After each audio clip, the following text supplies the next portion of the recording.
Foi, comecei a gravar. Então, beleza. Então, boa noite, pessoal. A aula hoje vai ser de pneumonia adquirida na comunidade, tá? Vamos tentar fazer uma aula mais prática, tudo para que a gente possa responder as dúvidas de vocês, tudo. Se tiverem alguma dúvida no final, a gente conversa mais um pouco, tá?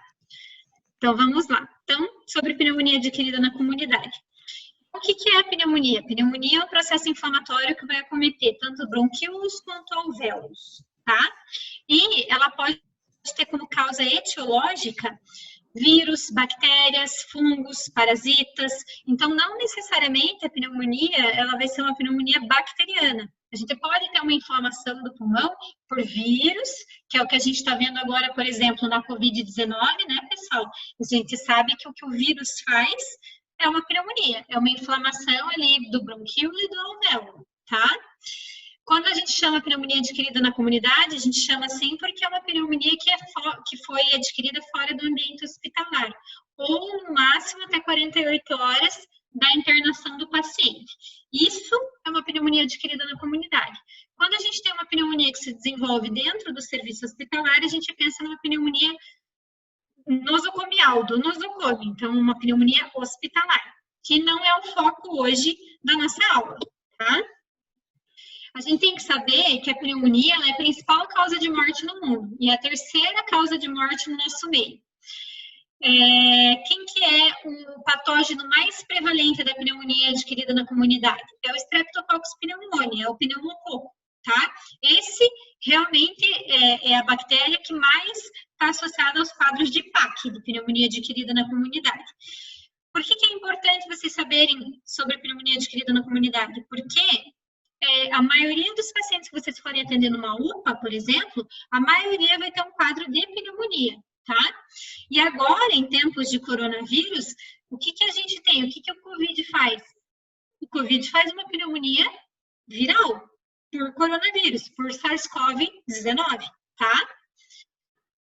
E o que é importante a gente saber da pneumonia adquirida na comunidade? Como que a gente faz o diagnóstico de pneumonia adquirida na comunidade? O diagnóstico ele é feito por um tripé. O que a gente leva em consideração? A anamnese, o exame físico e a imagem, tá? E geralmente a imagem que a gente tem disponível para o diagnóstico é o raio-x de tórax. Então, na anamnese, o que é importante? É saber, geralmente o paciente vai ter tosse, geralmente, quando é pneumonia bacteriana, com expectoração, dispneia, dor torácica, tá? No exame físico, eu posso ter taquipneia, taquicardia, febre, broncofonia, egofonia, sopro tubário. Vários dados do exame físico me sugerem uma pneumonia. Outra coisa que eu posso ter, que eu até não coloquei aqui, eu coloquei egofonia, sopro tubário, broncofonia. A gente tem que pensar que pode ter aumento do frêmito tóraco-vocal também, por causa da consolidação que a pneumonia faz no raio-x, né, no pulmão. Então, isso pode acontecer no exame físico. E o que eu vou ver no raio-x? No raio-x, eu vou ver um infiltrado, tá? E a gente considera um infiltrado novo. Então, um infiltrado radiológico que não estava presente previamente, tá? E o raio-x de tórax? Vocês vão me perguntar. Ele é mandatório para fazer o diagnóstico de pneumonia? Então, assim, para a gente fazer o diagnóstico de pneumonia, é um tripé. Anamnese, exame físico e radiologia.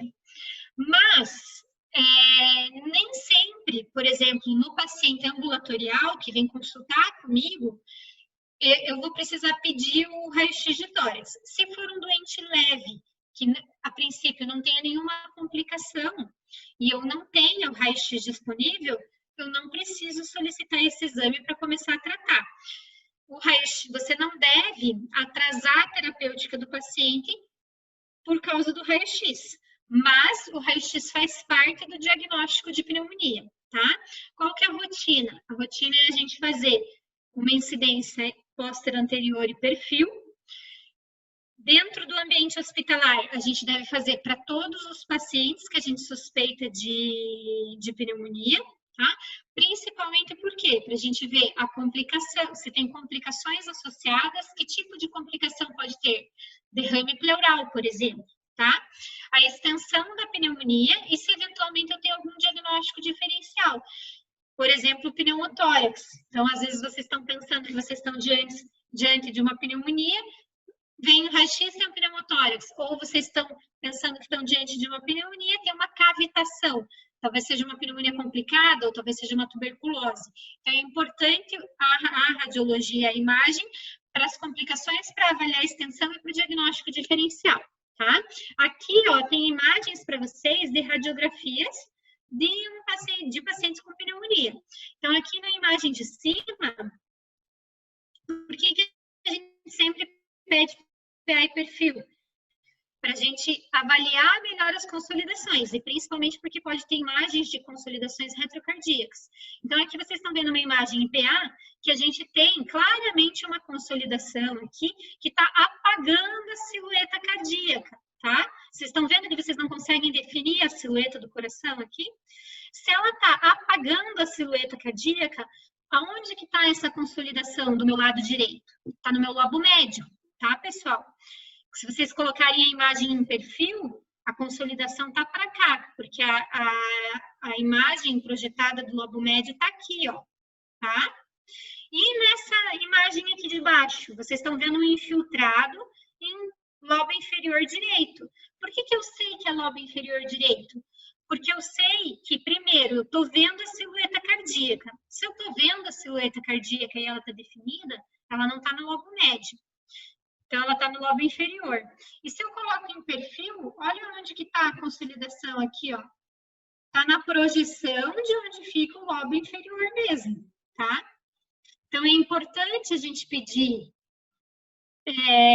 a nossa imagem, a gente avaliar extensão, diagnóstico diferencial e possíveis complicações, por exemplo, derrames pleurais parapneumônicos. E a nossa ultrassonografia de tórax, pessoal. Então, a nossa ultrassonografia de tórax, ela pode ser utilizada para o diagnóstico de pneumonia, isso é uma possibilidade. Ela tem maior sensibilidade e acurácia do que o raio-x, tá? A gente consegue ter uma especificidade para consolidações de 100% quando a gente usa a ultrassonografia, tá?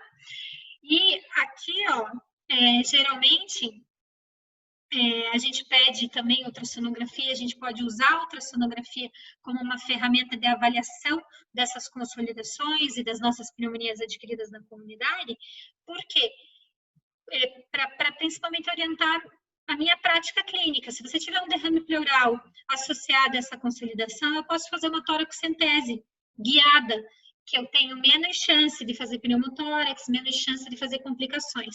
Então, a ultrassonografia, ela é um método de imagem possível na avaliação dessas pneumonias adquiridas na comunidade.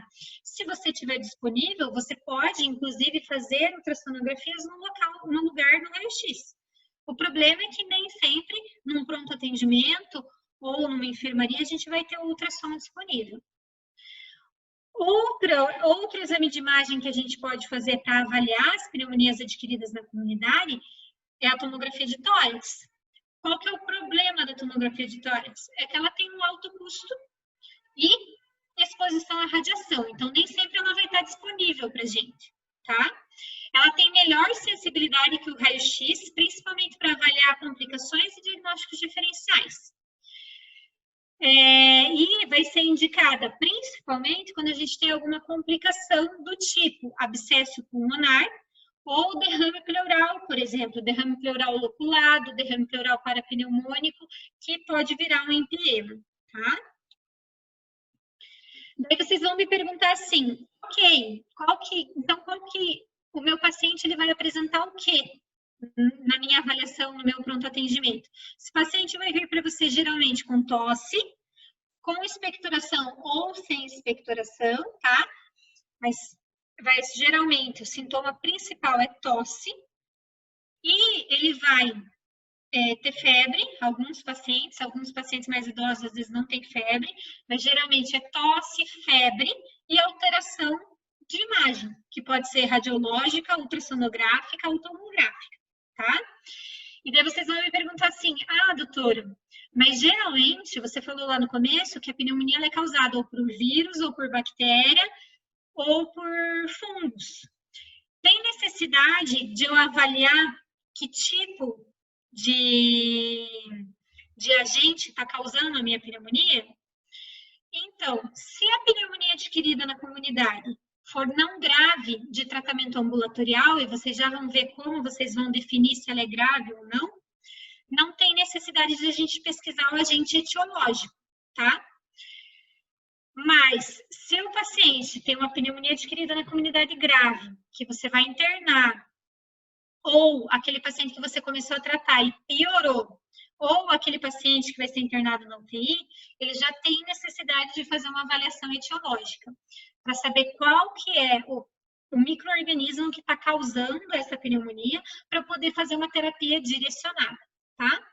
No paciente que veio ambulatorialmente com você, com a queixa de tosse, de febre, esse paciente não precisa, se ele não tiver sinal de gravidade, ter a sua etiologia descoberta.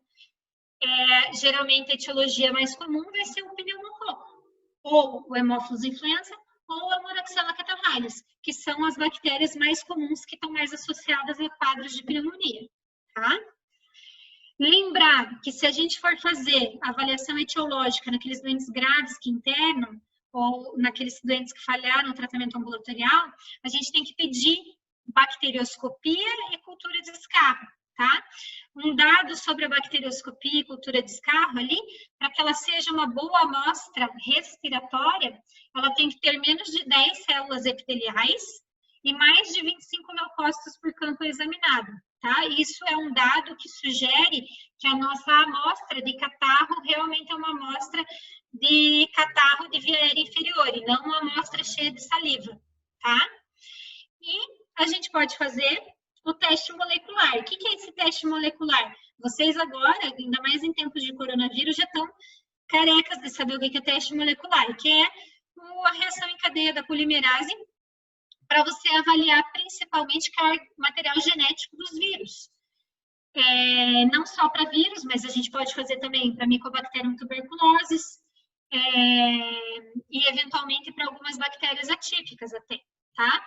Existem alguns painéis de vírus que estão sendo empregados agora, principalmente na época da Covid, que a gente pesquisa vários vírus, influenza, coronavírus, rinovírus, a gente faz um painel, coleta um swab da nasofaringe e pesquisa o material genético desses vírus.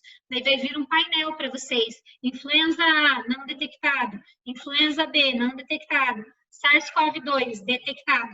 Tá? É isso que está acontecendo agora na prática, por exemplo, para a investigação da pneumonia por Covid. Tá? Então, geralmente, a investigação etiológica vai ser para aqueles doentes graves, tá? Pneumonia adquirida na comunidade grave. A gente pode fazer bacterioscopia e cultura do escarro, tá? E a gente pode fazer também, se houver disfunção orgânica, ou seja, alteração mental, alteração urinária, alteração hemodinâmica, a gente pode coletar hemoculturas, tá? Existem também antígenos que a gente pode pesquisar na urina, por exemplo, antígenos urinários para pneumococo ou para legionela, tá? Existem testes sorológicos que a gente pode fazer, e agora vocês viram também que saiu o teste sorológico, por exemplo, para Covid-19, tá? E existe cultura específica para micro-organismos atípicos. Quais são os micro-organismos atípicos que causam PAC? Geralmente, clamídia, micoplasma, legionela, tá? Quais são os micro-organismos típicos, ou seja, as bactérias normais que causam PAC? Pneumococo, Haemophilus influenza, Moraxella catarrhalis, tá? Quais são os vírus que geralmente causam PAC, que causam pneumonia adquirida na comunidade? Influenza A, influenza B, rinovírus, tá? Em alguns pacientes, pode ser necessário para a gente fazer uma avaliação melhor desse paciente para busca etiológica, a gente fazer, por exemplo, broncoscopia, que daí a gente consegue uma amostra melhor de catarro, uma amostra melhor de secreção respiratória do trato respiratório inferior. E a gente pode fazer toraxentese. Vocês já viram, por exemplo, que algumas consolidações pneumônicas podem evoluir com derrame pleural parapneumônico, que podem evoluir para empiema, que é um abscesso da pleura, tá? Então, a gente pode pesquisar o agente etiológico nesse conteúdo pleural também, tá? E os vírus? 1/3 das causas de PAC em adultos, então a maioria, pessoal, é bactéria que faz, tá? A maioria das PACs, bactéria. Quais bactérias? Pneumococo, Haemophilus influenza, Moraxella catarrharis. Mas vírus também faz PAC, vírus também faz pneumonia adquirida na comunidade. E um bom exemplo disso que vocês estão vendo agora é o coronavírus, é o SARS-CoV-2. 1/3 das pneumonias adquiridas na comunidade podem ser causadas por vírus, tá? Qual que é o mais comum? O mais comum é o influenza. Mas outros vírus podem causar? Sim. Quais deles? Rinovírus, vírus sincicial respiratório, parainfluenza, adenovírus, metapneumovírus, tá? Existe uma discussão na literatura se esses vírus eles são copatógenos, ou seja, se eles estão ali associados a uma bactéria, ou se eles são só colonizadores. Por exemplo, por que existe essa discussão? Porque existem pessoas que a gente faz o swab na nasofaringe, pesquisa os vírus e são assintomáticos. A gente viu isso para a Covid-19, por exemplo. Existem pessoas que a gente pesquisa o vírus, tem SARS-CoV-2 aqui na orofaringe, mas são assintomáticos. Então, será que os vírus eles atuam como colonizadores? Ou será eles não estão causando a pneumonia em si, mas eles estão colonizando a via aérea? Será que eles são copatógenos, do tipo, eles estão associados com uma bactéria? Ou será que eles são a porta de entrada para uma infecção bacteriana mais grave? O que eu quero dizer com isso? Principalmente os coronavírus, a gente já sabe que historicamente são assim. Eles são vírus que vão atuar ali na defesa do trato respiratório, diminuindo a motilidade ciliar, alterando as secreções dos brônquios. E isso faz com que esse paciente tenha uma predisposição e um ambiente mais propício para desenvolver uma pneumonia bacteriana, por exemplo, tá? A gente sabe que coronavírus, historicamente, faz isso. Eles atuam como um agente para diminuir a defesa do trato respiratório e, com isso, o indivíduo acaba desenvolvendo uma pneumonia bacteriana, por exemplo, tá? Será que esses vírus, eles estão associados a quadros de pneumonia mais grave? Isso, assim, todas essas perguntas, a gente não tem uma resposta muito certa na literatura. O que a gente sabe? Que, geralmente, se a gente isola influenza, geralmente o influenza é a causa da pneumonia, tá? Mas, por exemplo, às vezes a gente acaba isolando outros vírus, como adenovírus, e não necessariamente esse vírus é a causa da pneumonia, mas sim um copatógeno ou um colonizador daquela via aérea, que não é o agente etiológico em si, tá? Mas é um vírus que está ali junto e que acabou por fazer aquela pessoa desenvolver, por alterar as defesas daquele organismo, uma PAC bacteriana, tá? E como que a gente avalia a pneumonia, tá? Por que isso é importante? Porque quando vocês forem pegar esses pacientes no pronto atendimento, esses pacientes vão vir para vocês, geralmente com febre, com tosse, taquipneia, às vezes vão ter uma dor ventilatória dependente, porque a consolidação está pegando ali próximo à pleura e eles têm dor, tá? E como que você vai definir se esse paciente é um paciente de tratamento ambulatorial, que eu vou dar antibiótico e vou mandar para casa, ou que esse paciente é um paciente, não, esse aqui eu tenho que ficar de olho, esse vai internar, ou esse aqui eu tenho que ficar de olho ainda mais, esse aqui vai internar no UTI, porque ele tem alto risco de intubação orotraqueal e usar droga vasoativa. Como que eu faço essa definição? Então, na literatura, foram desenvolvidos alguns scores para que a gente consiga avaliar esses pacientes criticamente quando eles vierem para a gente em consulta, para que a gente saiba onde a gente vai internar esses pacientes. E que tipo de score é esse? Um deles é o Pneumonia Severity Index, que é esse que vocês estão vendo aqui, que dá até uma coisa na cabeça de ver tanto número junto, tanto critério junto. ele é um critério, ele é um score mais específico, porque ele vai levar em conta várias coisas para a gente definir se o paciente vai tratar ambulatorialmente ou se vai tratar internado. O que ele leva em consideração? Vejam lá.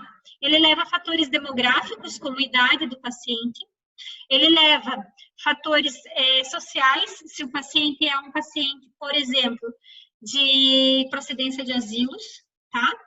Ele leva em consideração a gasometria do paciente, então o pH do paciente, PO2 do paciente, que é a pressão parcial de oxigênio no sangue. Ele leva em consideração ureia, sódio, glicose, hematócrito, derrame pleural. E tudo isso, conforme o paciente estiver tendo esses critérios, ele vai somando pontos, ó, aqui na lateral. Ele leva em consideração o exame físico do paciente, tá? Então, por exemplo, frequência cardíaca aumentada, frequência respiratória aumentada, são critérios de gravidade para a internação desse paciente. E ele leva em consideração comorbidades. Se o paciente tem neoplasia, doença hepática, doença cerebrovascular, doença renal, tudo isso vai somando pontos. Então, você vai fazendo um checklist do paciente. Na idade, no sexo, no pH, na ureia, no sódio, na glicose, na hematócrito, e vai somando pontos do que ele preenche disso aqui. De acordo com o que ele preencher, você vai classificar ele em 1, 2, 3, 4 e 5, de acordo com esses pontos. Isso vai predizer para a gente mortalidade, então a chance desse paciente morrer, e qual que é o local sugerido de internamento, se você vai tratar ele ambulatorial ou se você vai tratar ele internado, tá? Uma coisa que eu quero que vocês observem é que, por exemplo, aqui na idade, ó, idade em anos, né? A idade, por si só, ela já é um fator de risco super importante para complicações e desfechos ruins. Porque a idade, aqui, ó, se o paciente tiver mais que 80 anos, por exemplo, mais que 90 anos, ele já é um paciente que deveria ser internado, ó, porque ele já vai pontuar, tá? Mesmo só tendo a idade. E se ele preencher outras coisas aqui, ó, que ele vai preenchendo, vai aumentando a gravidade dele e vai aumentando aqui o meu score e a minha sugestão de internação, tá? Aqui, ó, só para vocês verem, né, olhando tudo isso, vocês pensam assim, meu Deus, como é que eu vou fazer esse cálculo ali no meu ambulatório? Mas existem várias calculadoras na internet que você só vai clicando, tá, pessoal? Ó, vai clicando sexo feminino, sexo masculino, a idade do paciente, se ele é um morador de asilos, de casas de repouso, quais são as comorbidades do paciente, você vai clicando, clicando, clicando, clicando, no final ele vai te dar o resultado, já vai te dar a mortalidade e aonde que você tem que internar, tá? Então, não é tão difícil assim usar o Pneumonia Severity Index, dá para usar. Só que vocês viram que precisa de uma coisa para fazer o Pneumonia Severity Index. Precisa ter exames, você precisa ter coletado exames laboratoriais e você precisa ter feito um raio-x de tórax para você conseguir responder as perguntas do Pneumonia Severity Index, tá? Para o paciente que está ali no meu consultório, que talvez eu não tenha isso disponível à mão tão rápido, fica difícil de fazer essa avaliação, tá? Outro score que é mais simples e que é usado comumente é o CURB-65, que vocês já ouviram falar. Para que serve o CURB-65? Para nos predizer mortalidade e para nos indicar aonde esse paciente vai, se ele vai ser tratado ambulatorial ou se ele vai ser tratado internado, tá? O que a gente avalia? C é de confusão, né, de status mental, o U é de ureia, o R é de frequência respiratória, o B é de pressão sanguínea, e o 65 é a idade. Então, como é que você vai fazer? Você vai lá, primeiro, avaliação do score mental. E aqui não é Glasgow que a gente usa, tá? A gente usa uma outra ferramenta, que é o Abbreviated Mental Test Score, que vocês podem pegar em qualquer calculadora da internet também, que vai levar em consideração, você vai fazer essas perguntas aqui para o paciente e vai avaliar o score no final. Quais são essas perguntas? A idade, a hora, o endereço, o ano, o nome do hospital, por exemplo, da instituição que você está, para ele reconhecer 2 pessoas, a data do nascimento, o ano da Segunda Guerra Mundial. Então, nesse score, eles acabam colocando esse 8 como ano da Segunda Guerra Mundial. Talvez não dê muito certo para o pessoal aqui do Brasil, porque às vezes a gente atende muita gente que não sabe. O nome do monarca, né, o nome do presidente, por exemplo, e a gente pede para o paciente contar, por exemplo, ali de 20 até 1 ao contrário. Então, a gente vai fazer esse Abbreviated Mental Test Score, e se o score D menor ou igual a 8, ele pontua o C, que é o C de confusão, tá bom? Daí vocês vão dosar a ureia no sangue do paciente. Dosando essa ureia, se ela vier maior que 50, você vai pontuar a ureia. Vocês vão avaliar a frequência respiratória. Se a frequência respiratória vier maior que 30, você vai pontuar o R. Daí vocês vão olhar a pressão arterial. Se a pressão arterial sistólica for menor que 90, ou a pressão arterial diastólica for menor que 60, você pontua a pressão. Se a idade for maior ou igual a 65 anos, você vai pontuar a idade. Daí, como é que vai funcionar? Vocês vão para esse quadrinho aqui, ó. Se o paciente tiver de 0 a 1 score do CURB 65, ele tem uma mortalidade baixa. Então, ele pode ser tratado ambulatorialmente. Se esse paciente tem 2 critérios do CURB 65, ele tem uma mortalidade intermediária. E aqui a gente fica meio em cima do muro, porque a gente coloca assim, considerar tratamento hospitalar. Tá? A gente considera o tratamento hospitalar, mas eventualmente esse paciente ainda pode ser tratado ambulatorial. Principalmente se você tiver a possibilidade de revê-lo ou se ele tiver um bom acesso ao serviço de saúde que ele possa voltar a qualquer momento. Se o paciente pontuar maior ou igual a 3 aqui, esse não tem jeito. A mortalidade dele, a chance de mortalidade é alta, 22%. Cada 10 pacientes com PAC ali, 2 podem morrer. Então, você tem que tomar cuidado. Tratamento hospitalar, mas vai ser um preconizado, né? E se tiver 4 ou 5 pontos, você tem que avaliar, inclusive, se você não vai tratar dentro do hospital, na UTI, tá? Porque é um paciente realmente muito grave. Só que um outro problema que a gente tem do CURB 65, de novo, a gente tem que coletar exame laboratorial. Você tem no seu consultório exame laboratorial para coletar? Não tem? Então, como é que a gente pode fazer essa avaliação de uma forma mais simples? A gente pode fazer pelo CRB 65. CRB é igual ao CURB. A única coisa que mudou é que eles tiram a ureia, para que a gente não tenha um dado laboratorial para nos fiarmos. Para se, por exemplo, eu atender no meu consultório esse paciente com suspeita de pneumonia, eu consiga avaliar ele, definir se ele vai internar ou não, tá? Ali naquele momento, sem necessitar de um exame laboratorial. O CRB é a mesma coisa, C é de confusão, R é de frequência respiratória, B é de pressão arterial, 65 é da idade. Se eu não tiver nenhum desses pontos, então ele não está confuso, a frequência respiratória dele é normal, e a pressão é normal, e a idade dele é menor que 65 anos, a mortalidade é baixa, vou fazer tratamento ambulatorial. Se ele pontuar de 1 a 2, eu vou considerar o tratamento hospitalar.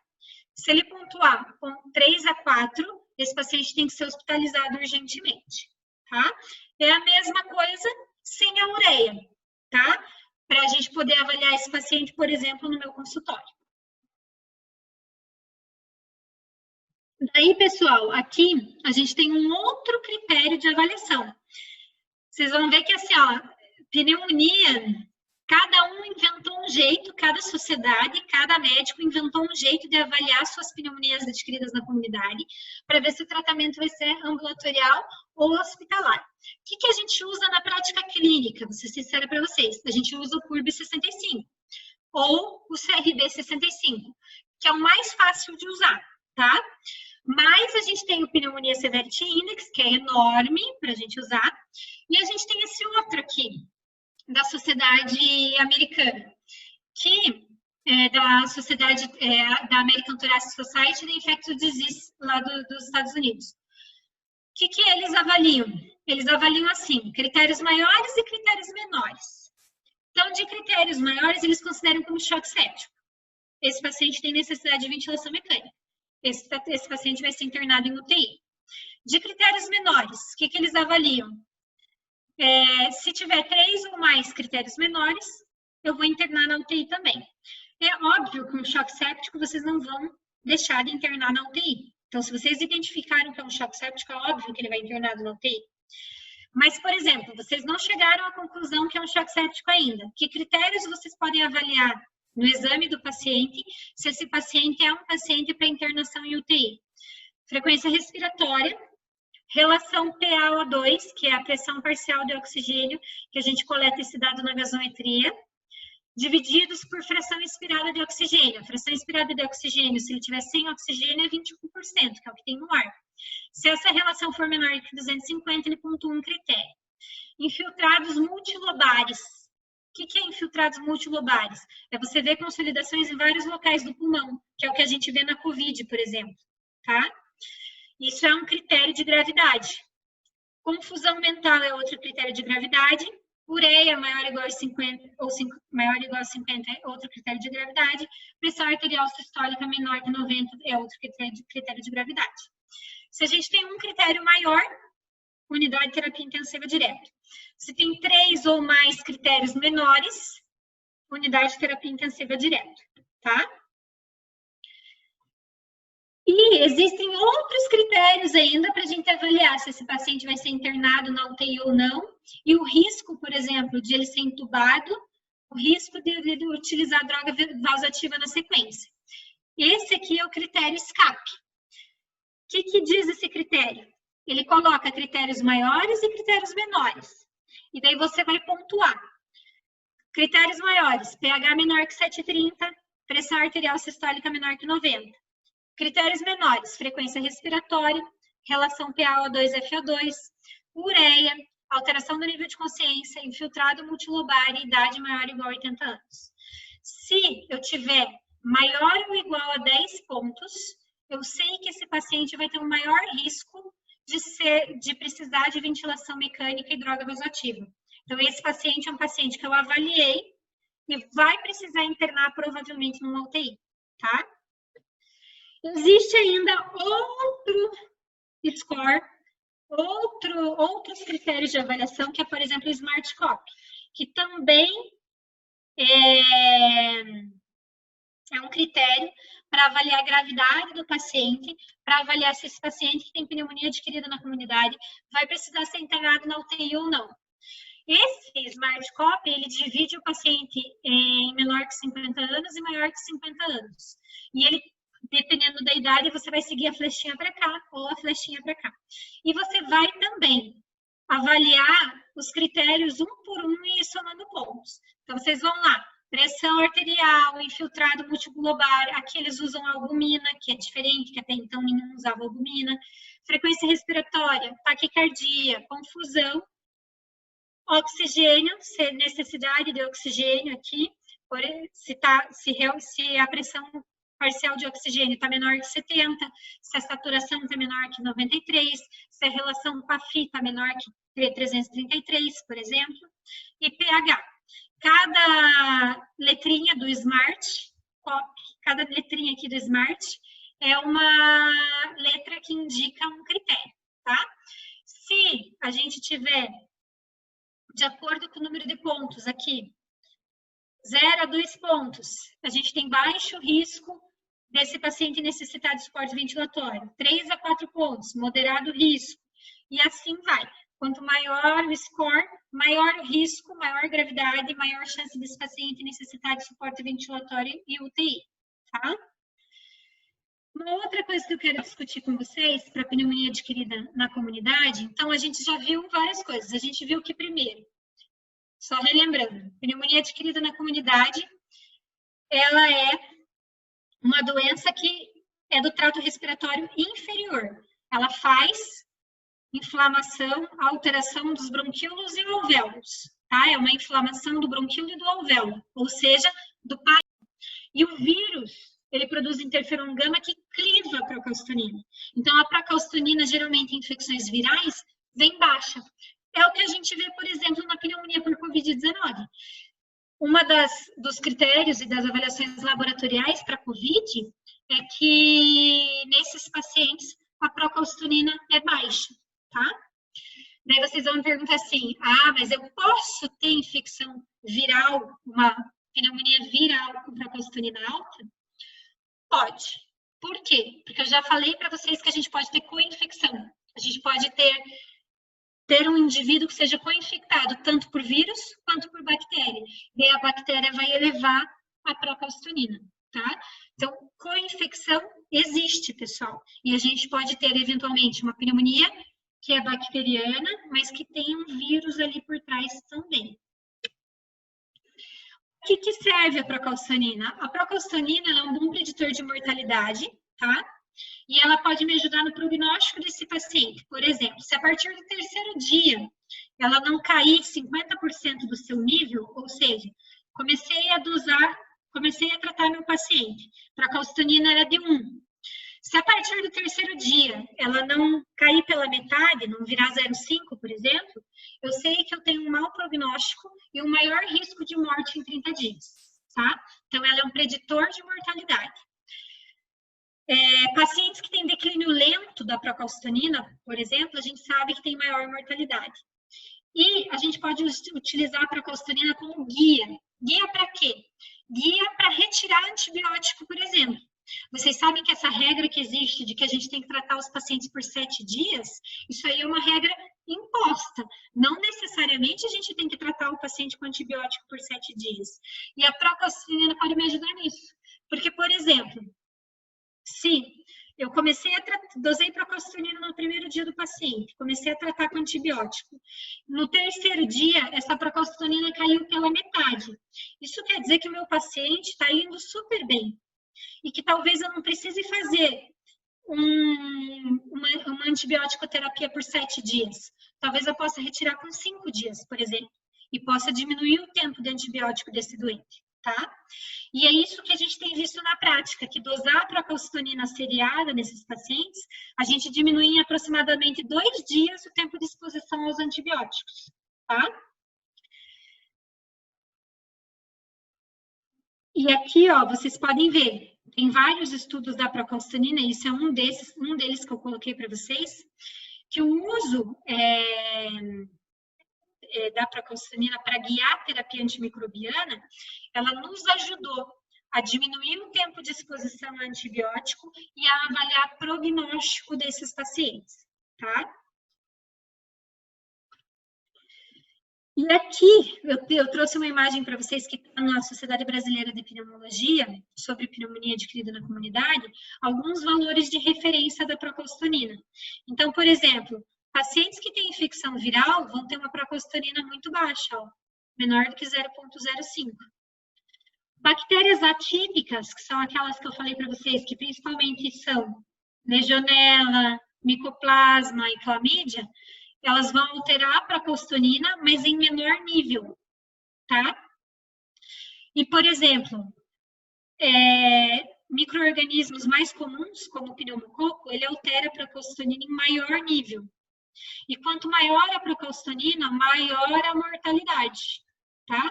Vocês vejam que é ascendente essa curva aqui, tá bom?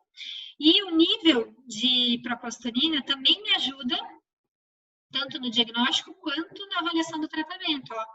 Por exemplo, quanto maior a procalcitonina, maior risco e maior chance de complicações, como, por exemplo, aqui, choque séptico. Tá?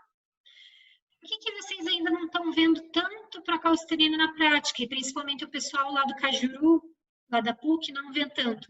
Porque procalcitonina é um exame caro, tá? Então, nem sempre os hospitais têm disponível para a gente dosar. O Hospital de Clínicas tem, então a gente pode utilizar ali procalcitonina na nossa emergência, por exemplo. Outro marcador, que daí é mais barato e amplamente difundido, tem inclusive na UPA para você pedir, é a proteína C reativa, tá? A proteína C reativa, ela é um marcador que vai se levar em qualquer processo inflamatório, tá? Inclusive em processos inflamatórios virais. Então, nessa diferenciação de se a infecção é bacteriana ou não, a PCR em si não me ajuda, tá? Alguém está fazendo alguma pergunta? Que eu vi aqui? Deixa eu... Não, é isso mesmo que eu quero compartilhar. Só um pouquinho. Deixa eu me organizar aqui na imagem.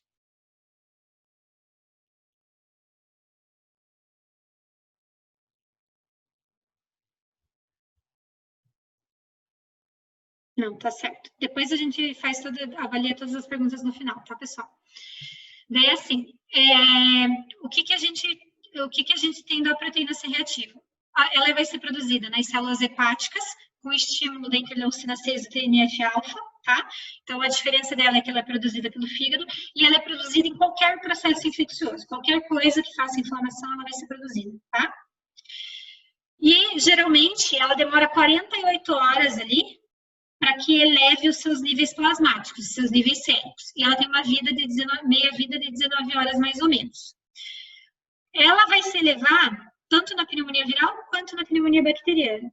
Ela pode me ajudar também no guia avaliação prognóstica e para me ajudar a retirar antibiótico. Por quê? Se eu começo a minha terapia antimicrobiana com uma PCR super alta, por exemplo, aqui a gente tem PCR de 10, então uma PCR super alta. E eu começo a minha terapia. Lá pelo quarto dia eu peço PCR de novo.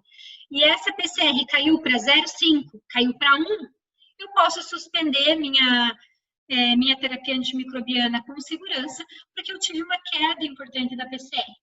Claro que eu não olho esse marcador específico unicamente. Eu vou avaliar o paciente também. O paciente está melhor, o paciente melhorou clinicamente e caiu a PCR. Ok, posso tirar meu antibiótico, tá? Ou, por exemplo, o paciente não está indo bem. Dosei a PCR continua alta, até aumentou. Opa, esse paciente está fazendo antibiótico, mas não está me ajudando. Talvez esse paciente seja uma falha terapêutica e eu tenho que trocar a terapia antimicrobiana, tá? Então, os biomarcadores, eles servem para isso, para nos ajudar. A gente tem vantagens e desvantagens, por exemplo, de usar os biomarcadores, que é a proteína C reativa e a procalcitonina. Então, das vantagens, ela vai fornecer informações específicas para infecções, né? Existe essa possibilidade de eu ter níveis elevados nas infecções bacterianas e mais baixos nas infecções virais, embora para PCR isso não seja muito, a gente não veja isso muito na prática, porque infecção viral também eleva o PCR. Os níveis vão se elevar rapidamente se for uma infecção bacteriana. Se a gente tiver alguma outra, assim, níveis, às vezes a gente tem níveis alterados já no início da doença, antes, por exemplo, de aparecer alguma anormalidade, alguma piora no raio-x, tá? Elas podem definir o prognóstico, elas me ajudam na avaliação dos scores de gravidade, tá? Vão monitorar a resposta terapêutica e podem ser mais específicas do que as manifestações clínicas, às vezes, e podem auxiliar para reduzir o uso de antibióticos se o meu paciente estiver evoluindo bem. Quais são as desvantagens? Resultados podem ser conflitantes, dependendo com a avaliação clínica. O uso prévio de antibióticos pode reduzir os níveis e dar, por exemplo, falsos negativos, isso pode acontecer, tá? Patógenos atípicos, às vezes, eu não consigo diferenciar, né? Os patógenos atípicos são aquelas bactérias atípicas, às vezes eu não consigo diferenciar da pneumonia viral, porque vocês viram que os patógenos atípicos, eles vão elevar pouco a procalcitonina, por exemplo. Nem sempre eles vão reconhecer uma infecção bacteriana complicada por influenza, por exemplo, tá? E ela não vai distinguir o que é pneumonia aspirativa, pneumonia química, de uma pneumonia bacteriana secundária, tá? Então, existem vantagens e desvantagens. Na nossa prática clínica, a gente acaba solicitando, sim, esses biomarcadores, tanto para procalcitonina quanto PCR, para avaliação desse paciente que está internado. Em relação à vacinação, né? Então, a gente já vai chegar no tratamento da pneumonia, mas eu queria, antes de tudo, falar sobre prevenção da pneumonia, tá? Antes da gente falar sobre tratamento, porque o tratamento é um pouco longo e ele é um pouco controverso na literatura. Então, como que a gente faz prevenção? Primeiro, Quais são os patógenos principais da pneumonia? Principais patógenos da pneumonia, 1/3 das pneumonias vão ser virais. Então, o que a gente tem de vacina para essas pneumonias que são virais? A gente tem o anti-influenza, tá? Que é a vacina que por exemplo, os profissionais de saúde tomam todo ano. A influenza, o vírus influenza, ele é um vírus com alta taxa de mutações, tá? E geralmente a gente faz essa vacina com as cepas dos vírus que circularam no ano anterior. Então, você está tomando a vacina da influenza esse ano com um mix de cepas de vírus do que circulou daquele vírus influenza no ano anterior, na verdade, tá? E o que tem na vacina? Na vacina que o SUS disponibiliza, são uma vacina contra 3 vírus. A influenza H1N1, a influenza H3N2 e a influenza B, tá? Essa é a que a gente tem disponível no SUS, é a que eu tomei, por exemplo, no início de março, tá? E, no particular, tem a influenza tetravalente. Qual que é a influenza tetravalente? Ela vai ter a influenza H1N1, a influenza H3N2 e 2 cepas de influenza B. Essa é a diferença da que tem no SUS para que tem no particular, tá? A que tem a tetravalente, ela vai estar disponível nas clínicas privadas.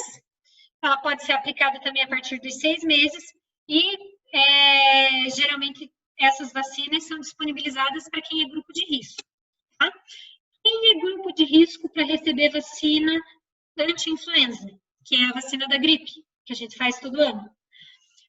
Pacientes maiores de 60 anos, porque vocês já viram que idade é um fator de risco bem importante na pneumonia.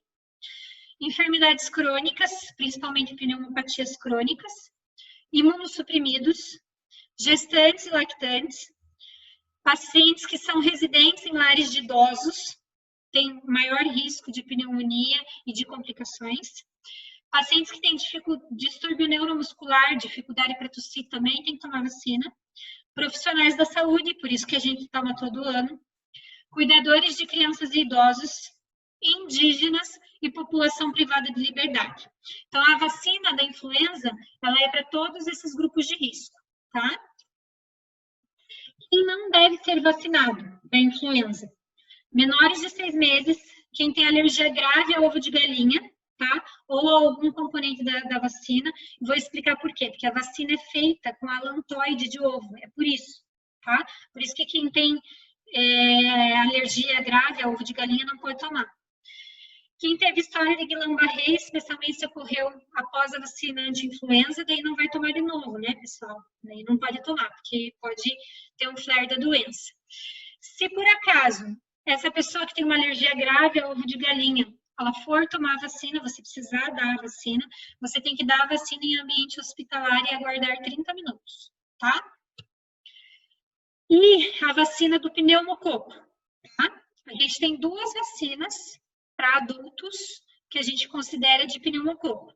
A mais comum, que é a que está disponível no SUS, que é a que vocês prescrevem geralmente, tá? Nos ambulatórios, é a vacina pneumo 23. Ela vai ter, na sua composição, 23 polissacarídeos capsulares. Ela é uma vacina de curta duração, ela tem um fenômeno de hiporresponsividade. O que é isso? É que ela vai perdendo o efeito ao longo do tempo, tá? Então, por isso que você tem que tomar um reforço dessa vacina em 5 anos, tá? Não é que essa vacina é feita de 5 em 5 anos, é que você toma uma vez e depois um reforço em 5 anos, tá? Ela não elimina o estado de portador, então ela não erradica o pneumococo da nasofaringe. O que ela faz, ela previne doença pulmonar invasiva, então pneumonias graves, principalmente em jovens, tá? E ela tem uma menor eficácia em imunocomprometido, a gente sabe disso já, que ela tem uma menor eficácia por causa desse efeito da hiporresponsividade. E a gente tem também, além da pneumo 23, a pneumo 13. A pneumo 13, a gente tem que pagar, ela não tem ainda disponível no SUS, tá? Ela vai ser composta de polissacarídeos capsulares e ela vai reduzir o estado de portador em até 97% dos casos. Ela não apresenta fenômeno de hiporresponsividade, então, por isso, uma dose da pneumo 13 é o suficiente, tá? e ela vai ser eficaz na prevenção de doença pneumocócica invasiva em crianças e idosos, principalmente. Ela é eficaz na prevenção de PAC em torno de 45% dos idosos saudáveis e 75% das formas graves ela consegue prevenir. Então, ela é uma vacina muito importante para a gente fornecer para os nossos pacientes. Quais são as recomendações, então? Ela vai ser um esquema sequencial, geralmente, de pneumo 13 e pneumo 23, tá? O esquema, geralmente, é a pneumo 13 mais pneumo 23. Geralmente, quem que vai fazer? Idosos, pacientes com doenças crônicas ou imunocomprometidos, tá? Para indivíduos com menos de 65 anos, a gente tem que lembrar que se ele tomou a vacina pneumo 23, ele vai ter que reaplicar a vacina pneumo 23. Eu vou mostrar para vocês já como, tá? Só para lembrar vocês uma coisa, é que a pneumo 10, quando você é criança, você já toma pneumo 10, tá? Só que é com 2, 4 e 12 meses. Então, teoricamente, no nosso calendário vacinal, essa vacina aqui todo mundo já tomou. Daí, a pneumo 23 e a pneumo 13, a gente vai ter que prescrever para o nosso paciente, tá? Como é que a Sociedade Brasileira de Imunização, ela recomenda que se faça essa pneumo 13 e essa pneumo 23. Então, a pneumo 13 a gente sabe que é uma dose só, porque ela não precisa de reforço, porque ela não tem fenômeno da hiporresponsividade. A pneumo 23 são 2 doses. Então, ela vai ter uma dose, 5 anos depois outra dose, porque ela faz fenômeno de hiporresponsividade. Então, se o paciente não teve nenhuma vacina prévia, então, sem pneumo 23 prévia, a gente vai fazer primeiro a pneumo 13, tá? 1 ano depois, a pneumo 23. E 5 anos depois da dose da primeira pneumo 23, faz a segunda pneumo 23. Se o paciente já tem uma pneumo 23 prévia, se ele já tomou alguma vez na vida, você vai esperar 1 ano, pelo menos, dessa vacina que ele tomou, e vai dar a pneumo 13. E 5 anos depois da primeira pneumo 23, você vai tomar a segunda pneumo 23, tá? Quem já tem 2 pneumos 23 prévias, espera 1 ano, toma uma pneumo 13, tá? Se é a última pneumo 23 aqui for com menos de 65 anos, você tem que fazer um reforço da pneumo 23 com mais de 65 anos, tá? E para quem que essa vacina é indicada? Para pacientes com idade maior ou igual a 60 anos, tanto a pneumo 13 quanto a pneumo 23. Para quem que a gente indica esse esquema?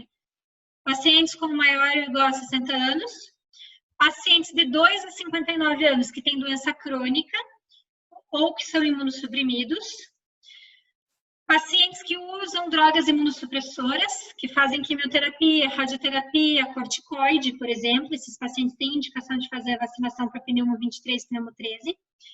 Pacientes dos 19 aos 50 anos que forem tabagistas ou asmáticos, você também tem indicação. Então, só para vocês lembrarem, eu tenho 30, sou asmática, eu teria indicação de fazer pneumo 13 e pneumo 23. Ainda não fiz, mas vou fazer quando acabar a pandemia, tá? E residentes em casa de saúde, lar de idosos, também tem indicação de fazer esse esquema de pneumo 13 e pneumo 23, tá? E agora, depois de tudo isso que a gente conversou, a gente vai falar do tratamento, tá?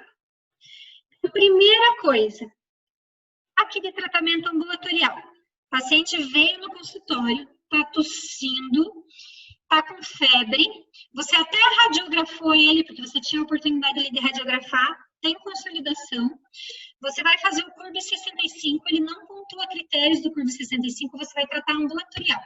Como é que você vai tratar? Primeiro, você vai lembrar quais são os patógenos mais prováveis. Como que eu vou escolher? Lembrando que os patógenos mais prováveis bacterianos são pneumococo, hemófilos influenza, moraxella catarrhalis. Dos atípicos são legionela, micoplasma, clamídia. dos vírus mais comum é a influenza.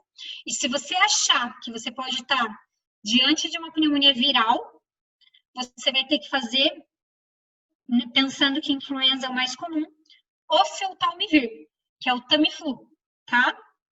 Esse é o tratamento da pneumonia viral. É a única coisa que a gente tem para tratar pneumonia viral. Quando a gente desconfia de influenza, a gente faz o Oseltamivir, ok?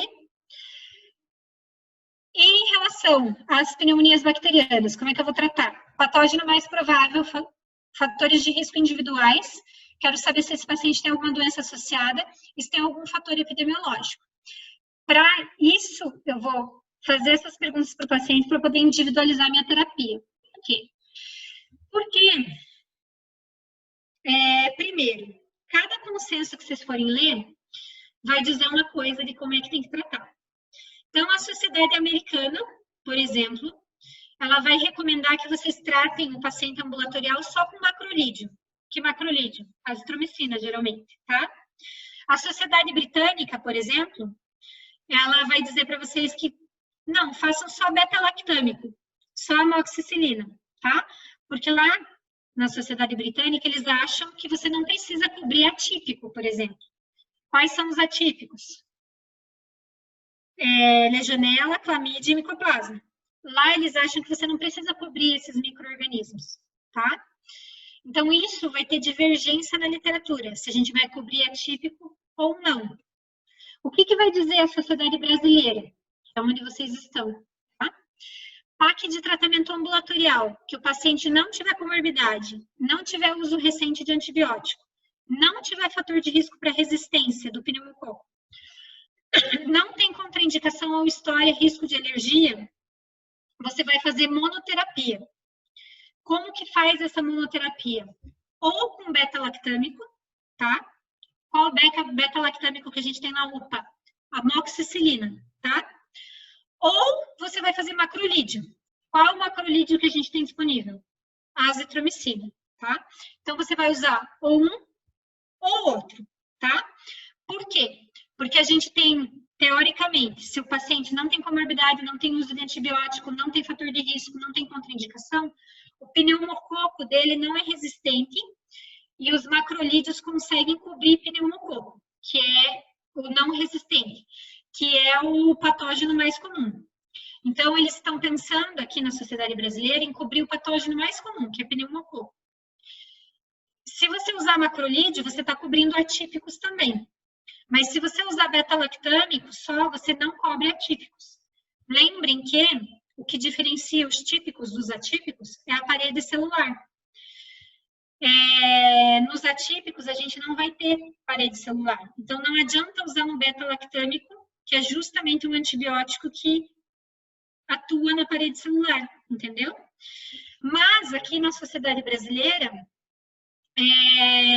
eles consideram que a gente não tem muitos atípicos, então que a gente poderia cobrir só com beta-lactâmico o paciente com PAC da comunidade que você vai tratar ambulatorial, tá?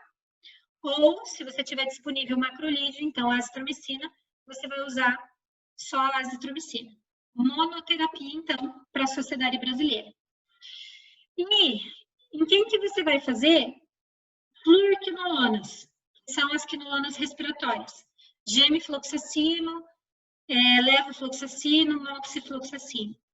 Você vai reservar essa levofloxacino, gemifloxacino, moxifloxacino para os pacientes com fator de risco, com doença mais grave ou que vão internados.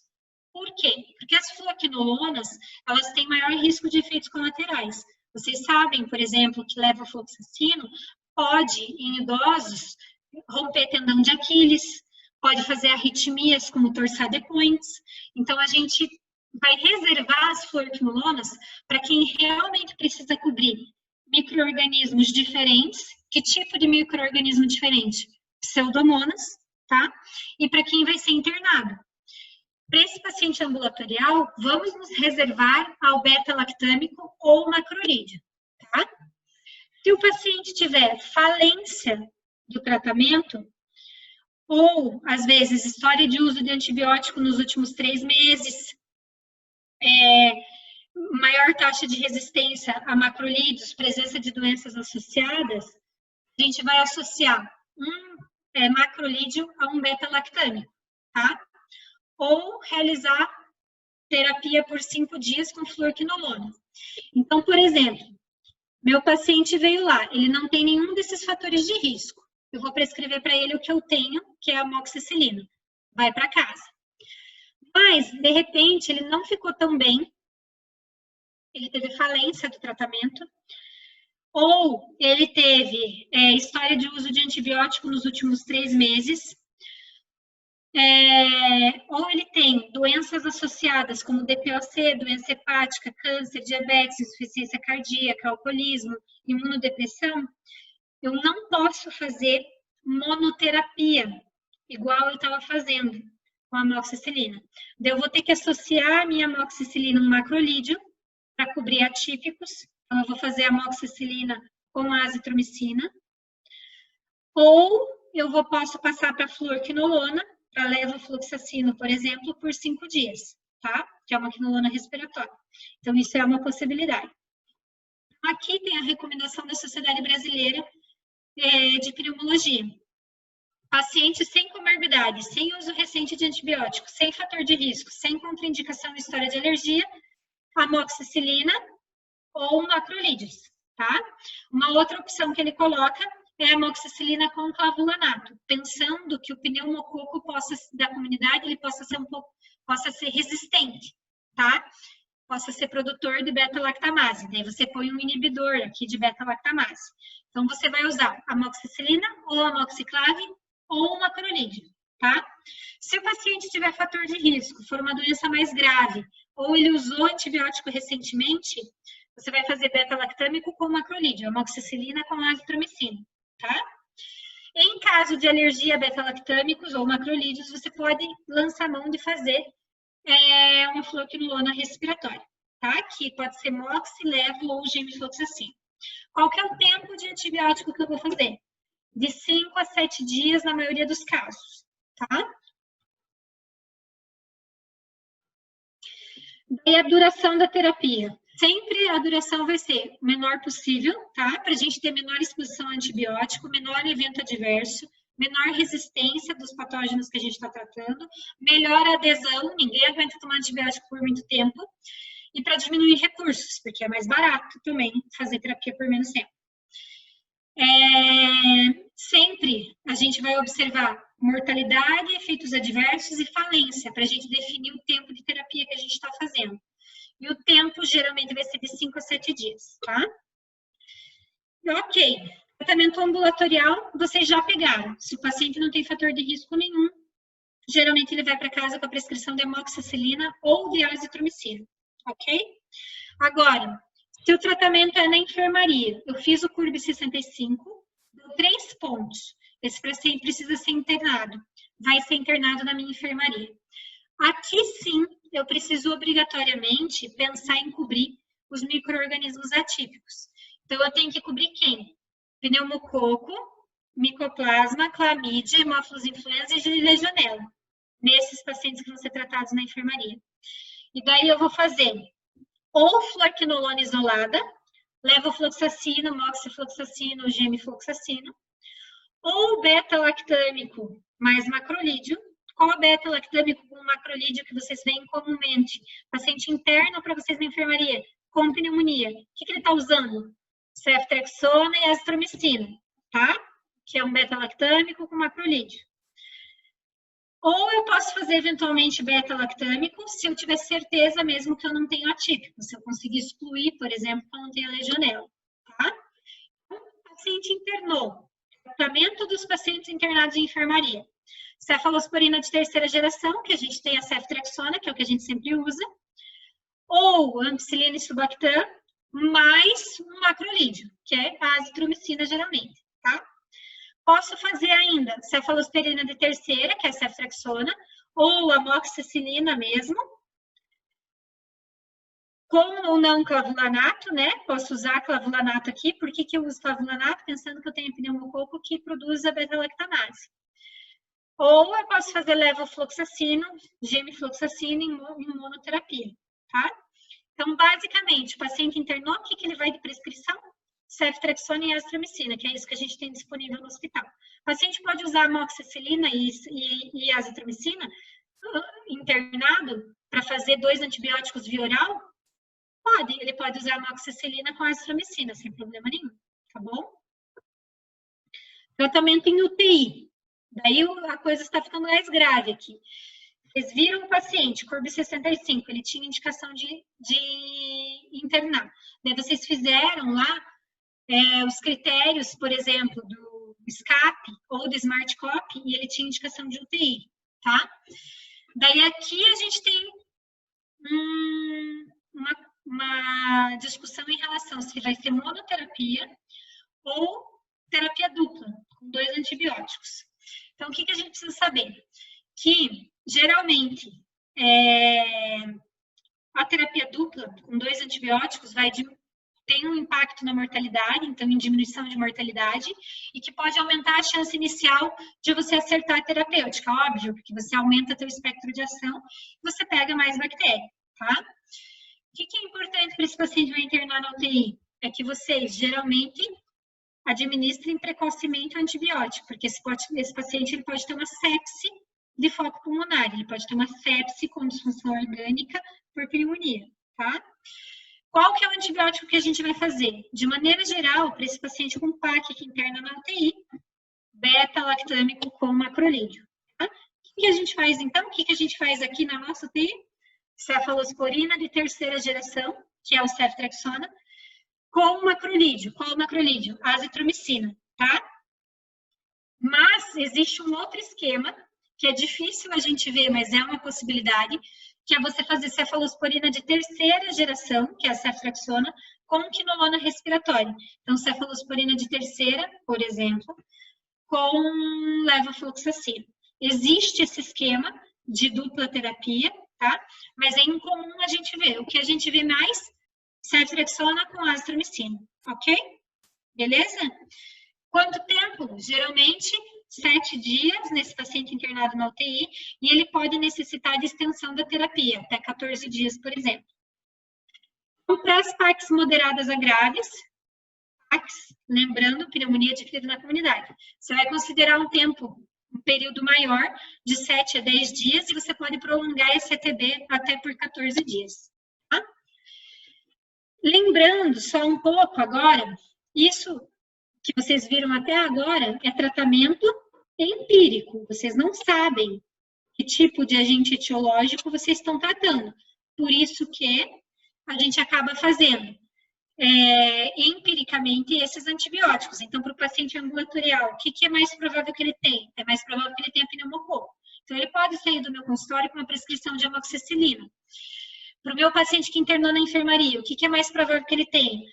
É mais provável que tenha pneumococo, mas eu tenho uma chance maior de hemófilos influenza e tenho uma chance maior de legionela, por exemplo. Então, eu tenho que cobrir atípicos. Então, eu vou fazer uma dupla terapia, cefalosporina de 3ª com macrolídeo. Para o meu paciente que internou na UTI, o que é mais provável que ele tenha? É uma PAC, pneumonia adquirida da comunidade. Então, é mais provável que ele tenha, de novo, pneumococo, hemófilos influenza, e eu tenho que cobrir atípicos pela gravidade. Então, eu tenho que cobrir legionela também nesses pacientes. Então, eu vou fazer terapia dupla, geralmente com cefalosporina de 3ª e macrolídeo, então ceftriaxona e azitromicina. Mas existem pacientes que eu posso fazer terapia-alvo, tá? O que eu quero dizer assim com terapia-alvo? É a gente fazer o antibiótico direcionado para aquela bactéria. Como é que eu vou saber isso? Eu vou saber se aquele paciente for colonizado previamente por uma bactéria, eventualmente eu posso saber isso, os pacientes da fibrose cística, por exemplo, a gente já sabe se eles são colonizados previamente por alguma bactéria. E, principalmente, se é alguma bactéria resistente. Então, eu posso fazer o antibiótico direcionado. Se eu souber pelo que aquele paciente desenvolveu pneumonia, eu posso individualizar e fazer minha antibiótico terapia direcionada, tá? Quando que a gente pensa em germes diferentes, a gente tem que fazer uma terapia-alvo. Quando a gente tem alguns fatores de risco. Por exemplo, internação hospitalar em até 90 dias antes da pneumonia, tá? Uso prévio de antibiótico a 90 dias, né, nos últimos 90 dias. Imunossupressão, uso de bloqueador gástrico, paciente que tem alimentação enteral, hemodiálise, paciente que se submete à hemodiálise, e pacientes que têm, por exemplo, colonização intestinal prévia por bactéria multiresistente ou pacientes que têm MRSA nasal. Se eu tenho esses fatores de risco, eu tenho que pensar em fazer terapia-alvo, ou para MRSA, ou para eventualmente ISBL, quando eu suspeito, por exemplo, desses pacientes que têm dieta enteral. Quando eu tenho fatores de risco para pseudomonas, eu tenho que pensar em tratar direto a pseudomonas, como pacientes que têm contato prévio com serviço de saúde, serviço de assistência domiciliar, pacientes que são submetidos à diálise, pacientes que têm serviço ambulatorial de cuidados de ferida, pacientes que moram em casas de repouso. Esses pacientes são pacientes de maior risco a ter pseudomonas na via aérea. E a infecção pulmonar deles, mesmo eles sendo da comunidade, ser por pseudomonas. Quando eu tenho esses fatores de risco aqui, ou esses fatores de risco aqui, eu penso em cobrir pseudomonas, tá? E daí, ceftriaxona e azitromicina não cobrem pseudomonas. Eu tenho que pensar em fazer terapia-alvo específica, e a minha terapia-alvo específica é principalmente com quinolona respiratória daí, tá? Para cobrir pseudomonas. Dependendo do patógeno aqui, ó, vocês vão ver que vai ter uma terapia-alvo específica, tá? Um antibiótico específico dependendo do patógeno. Mas o que a gente se preocupa mais sempre é pseudomonas, então a gente vai atrás dos fatores de risco do paciente para saber se a gente tem que cobrir também pseudomonas com aquele antibiótico ou não. Porque se tiver que cobrir pseudomonas, a gente vai ter que usar provavelmente uma fluoroquinolona respiratória. E não pode ser ciprofloxacino, tá? Tem que ser levofloxacino ou moxifloxacino ou gemifloxacino, ok? Em relação aos usos de corticoides, isso é meio polêmico, de usar corticoide para tratamento de pneumonia.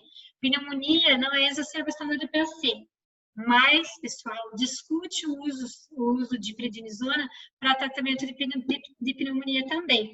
Tanto que discute-se o uso de corticoide até para o tratamento de pneumonia viral por SARS-CoV-2, tá? Então, vocês estão vendo isso na literatura também agora. Então, o que a gente sabe do uso de antibiótico para pneumonia?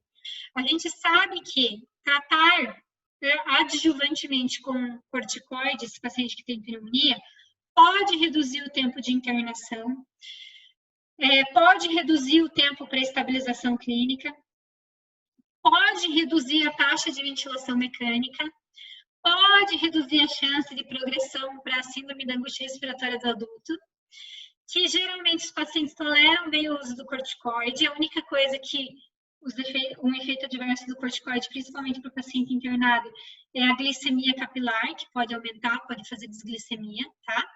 Mas, de maneira geral, o nosso paciente tolera bem o uso de corticoide.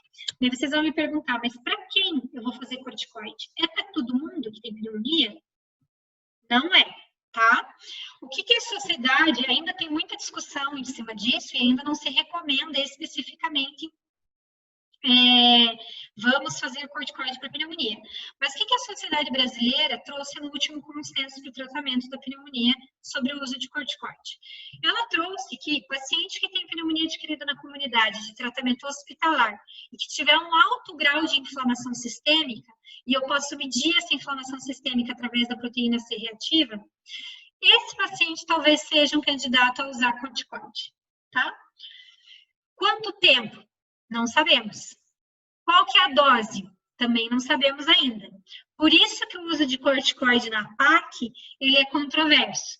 Porque os estudos que a gente tem, a gente ainda não tem muito certo. Nem qual que é o tempo, nem quanto que de dose a gente vai usar para esses pacientes, tá? E para quem a gente vai usar, teoricamente é um paciente que está internado. Esse meu paciente ambulatorial que saiu do meu consultório, esse não vai usar corticoide mesmo. Mas o meu paciente que internou e que tiver um alto grau de inflamação sistêmica, eu posso, teoricamente, prescrever corticoide para que eu possa tratar esse paciente. Qual a dose? Não há consenso na literatura. Quanto tempo? Também não há consenso na literatura, ok?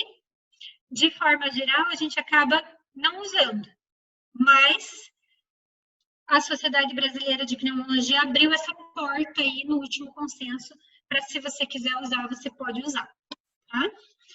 Então, resumindo, a Sociedade Brasileira de Pneumo, como é que a gente trata a pneumonia adquirida da comunidade no ambulatório? Beta-lactâmico ou macrolídeo? Como é que eu trato pneumonia adquirida na comunidade no paciente internado? Fluoquinolona isolada, ou beta-lactâmico com macrolídeo, ou beta-lactâmico se eu excluir legionela, porque daí eu não preciso pôr macrolídeo para cobrir atípico, ok? O paciente está na UTI, como é que eu trato? Cefalosporina de terceira geração mais macrolídeo. O que é cefalosporina de terceira geração mais macrolídeo? Ceftriaxona e azitromicina, tá? Ou existe um esquema que a gente pode fazer para paciente internado na UTI, que é cefalosporina de terceira geração com quinolona respiratória. Seria o equivalente a gente fazer ceftriaxona com levofloxacina. Isso pode, é um esquema possível, tá? Mas a gente não faz de rotina, ok? Então, pessoal, de pneumonia adquirida na comunidade é isso. Agora eu estou aberta para as perguntas de vocês, tá? Há alguma pergunta, pessoal?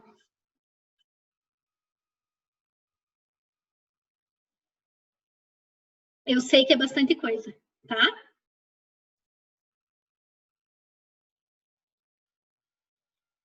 Vamos ver se vocês têm alguma pergunta no chat, então.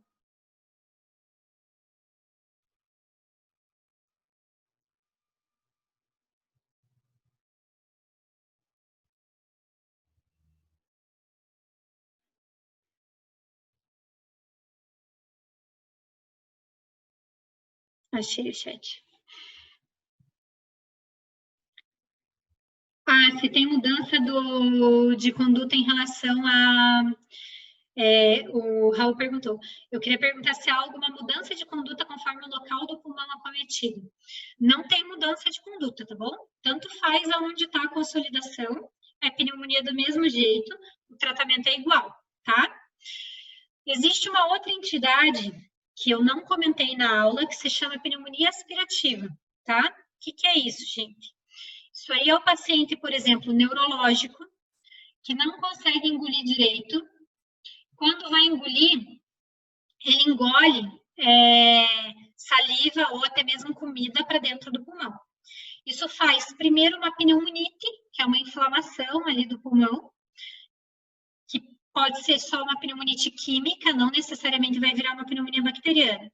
Mas, em alguns casos, isso pode evoluir e virar uma pneumonia bacteriana por alteração ali do local, decorrente da pneumonite química, tá? Que a aspiração pode fazer. Como que a gente trata, geralmente, pneumonia aspirativa? Geralmente, pneumonia aspirativa a gente trata com ceftriaxona, com cefalosporina de terceira geração, tá? A gente não precisa cobrir anaeróbio, tá? De rotina. A gente só vai cobrir, eventualmente, anaeróbio ou fazer algum outro antibiótico associado, por exemplo, clindamicina, se o paciente tiver uma má dentição, tá? Então, paciente, às vezes, etilista, com má dentição, que broncoaspirou e formou uma pneumonia aspirativa, esse talvez eu tenha que cobrir anaeróbio, mas senão eu não preciso cobrir, tá bom? Só a ceftriaxona trata igual. Mais alguma pergunta?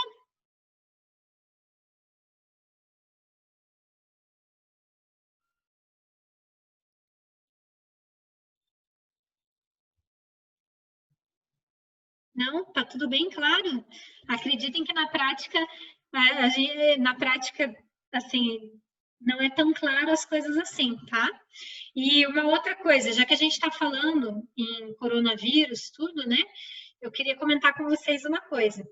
Quando a gente pensa em síndrome respiratória aguda grave, né, em SRAG, a gente, geralmente, vocês vão ver no protocolo que se o paciente tiver fator de risco, for grupo de risco, tiver dispneia, tudo, a gente geralmente vai fazer o Tamiflu, né, que vocês já conhecem, que é para tratamento de pneumonia viral, e geralmente a gente associa, sim, antibiótico, tá? A gente pode associar ceftriaxona e ácido ou amoxicilina, depende do protocolo do hospital. Por quê? Porque é muito comum a gente ter co-infecção. É muito comum a gente ter co-infecção das pneumonias virais. E a gente tem infecção bacteriana junto. Então, a gente acaba fazendo associado. Então, não é raro, agora em tempos de Covid, a gente tratar uma pneumonia, tá? Vocês verem a prescrição do tratamento de uma pneumonia com ceftriaxona, azitromicina e Tamiflu, tá bom? Porque é assim que a gente faz. Se existem critérios para vírus, a gente acaba usando o Tamiflu. Quais são os critérios para vírus?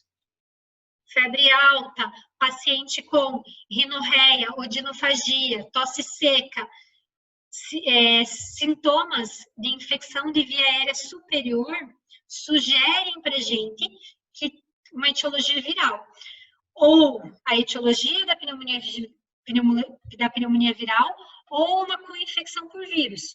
Então, esses pacientes vão receber, via de regra, ceftriaxona, azitromicina e Tamiflu, tá? Para a gente tratar. É muito raro a gente tratar uma pneumonia viral, né? Só uma pneumonia com sintomas de via aérea superior, que a gente suspeita só de vírus, a gente tratar só com Tamiflu, tá? Por quê? Porque geralmente a gente tem com infecção e a gente acaba dando antibiótico também, tá? Lembrando que não existe só influenza, Covid está aí para mostrar que outros vírus causam também pneumonia. Certo, pessoal?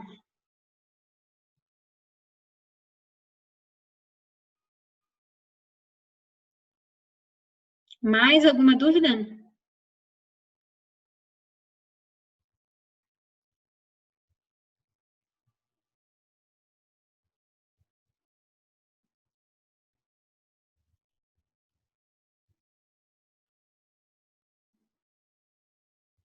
Tá todo mundo com vergonha de falar?